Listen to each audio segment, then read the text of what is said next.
Pencil. It lay in the corner of your toolbox, red, black-edged, the rectangular stock providing rough fingers a firmer grip, Columbia in gold beginning to fade. Lead flat, substantial for wood and brick, and last sharpened by a razor blade. Its length whittled to less than a third by crosses, numbers, lines, never words. Working, you wore it behind your ear that always blazed crimson with sunset. A man's best friend, you instructed. It marks and remembers, keep it near. A lifetime later, I heed your advice and start sketching the first draft of this. Sickle. It waited in the long abandoned house, above the bread oven bulging like a womb, left behind by youth gone overseas and death now driving a diesel harvester. I rescued it, imagining your delight. Circumspect, you gripped the handle, worn bone smooth by sweat's abrasive salt, reaped a sheaf of sunlight angling in, felt the curve blunted by decades of disuse, but now, with the touch I expected. You grimaced using its Slavic name, almost whistling it between clenched teeth, as though that sharp three-letter word were made bitter from an absence of vowels, from its assonance with blood and death. Or at that moment, did you see again wheat fields stricken by unrelenting drought?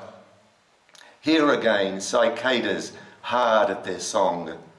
Taste that mix of warm vinegar and leeks, which never eased your hunger and thirst. You placed it on the kitchen bench, saying it was used to cut my umbilical cord. I thought of Mum, recently gone, labouring for each breath in her dying pain. You turned to the smell of burning toast. Plain. There were rules and rituals for its proper use, like those that rigged a ship for the voyage south. Loosening the central screw, rejigging parts, feeling the beveled blade with the moist thumb, and tightening again, making the many one. I'd watch it cruise over rough, weathered wood like Mum's iron steaming smooth my sea blue jeans, exposing black knotted reefs, treacherous rips, the strong undercurrents of opposing grain, renewing grey timber, smoothing all in its wake. I'd follow its forward surge, its swish and rush, collecting the curled shavings like crests of waves, which we'd race in gutters after the storm, or save to stoke Mum's copper on washing day, fascinated by how happily they flamed. Trowel. A morning of beginnings and dead ends. It's already noon and there's nothing to show. The shadow of a three-fingered pen caught by lines like veins in my wrist. My frustration has sounded a dozen sheets. Others appreciate the music in this, doubled by tearing in halves, quarters, eighths, reducing me to a state of unletteredness. But I compose myself around your tools, recalling how this trowel slipped into cement, slapped, tapped in time, echoed the bell in breaking solid reds cleanly in two. The wall of the veggie patch is done, 4 courses high, mortar defined, hardening. You're cleaning up, the taps whistling, the kite-shaped blade gleaming in the sun. Claw hammer. I served my apprenticeship in growing up, observing, always an arm's length from the job, pigeon quick in reacting to your call, determined to show I was no longer a child.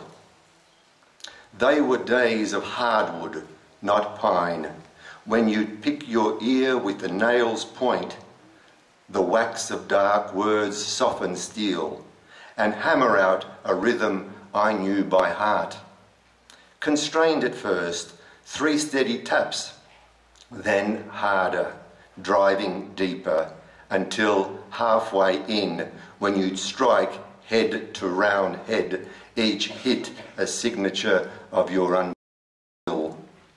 I practiced when you weren't at home, testing myself on the backyard bench and stool, the gate's impenetrable red gum post, struggling to straighten what I couldn't direct.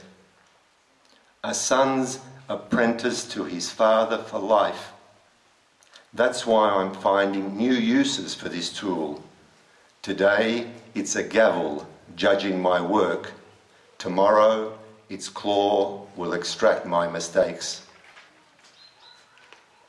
And finally, chisel. An extended metaphor long, it's more singular than the prime divisible by nothing and one. A conduit for the moving mind, head silvered by experience, it channels the urge to create, converging to a tapered end that breaks rock, brick, concrete, each impact spicing the air with approaching thunderstorms, adding to unnumbered stars, its ring celebrating from sea to sky, the marriage of idea and form, a wall 14 courses high. Thank you.